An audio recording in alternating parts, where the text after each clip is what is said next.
大家好，我是九九，今天和大家分享有馅绿豆糕的做法。这种绿豆糕的外皮是用去皮绿豆打成泥做成的，馅料可以随意搭配，我们用的是红豆沙馅儿。先要制作绿豆泥，200克去皮绿豆提前浸泡至少12个小时，天热时放入冰箱冷藏浸泡。把泡好的绿豆放入蒸锅内，大火蒸半个小时就好了。把绿豆尽量铺开，这样受热均匀。这是蒸好的绿豆，用手轻轻一碾就成泥了。把绿豆放入料理机内，加入100毫升牛奶。不想吃奶香味的，可以用同量的水来替代。用料理机更容易把绿豆打成泥，而且口感更加细腻。锅中加入55克玉米油或同量的黄油，一定要用小火不停地翻炒。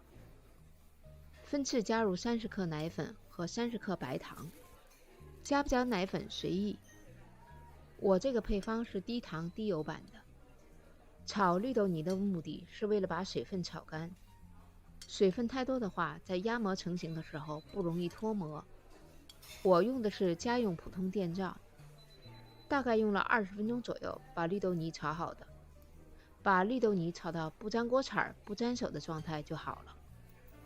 把绿豆泥要自然放凉后才能用。炒好的绿豆泥重540克，我们今天要做3种颜色的外皮。把绿豆泥均分成3份。取一团180克的绿豆泥，揉入18克的哈密瓜粉。揉好的绿豆泥粉团必须盖上保鲜纸，防止表面干裂。取一团180克重的绿豆泥，揉入18克的草莓粉。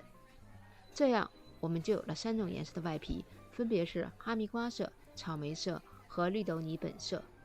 这是红豆沙馅，每份重20克。我的频道中有一个制作红豆沙馅的视频。取本色绿豆泥，分成6个大小均匀的剂子，每个剂子重30克。不用的剂子要盖上保鲜膜，防干裂。取一个剂子，用手掌压扁。饼皮边缘出现裂纹，这是正常的，没关系。放入馅料后，用虎口把饼皮向上收拢，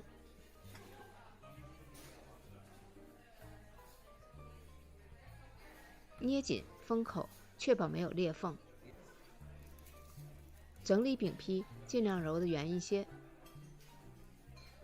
我们用的是50克的月饼模具，把饼皮慢慢塞入模具内，底部压平。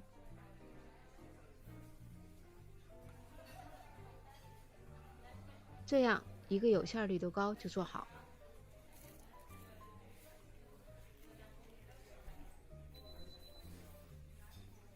草莓色和哈密瓜色的剂子同样都是一个重30克，每个剂子包入20克重的红豆沙馅儿。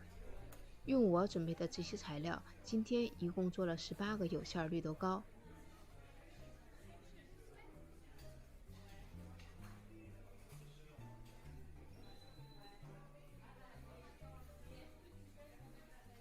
这个配方做出来的绿豆糕口感特别绵软细腻，外皮有浓浓的奶香味儿，还有哈密瓜和草莓的清甜味儿。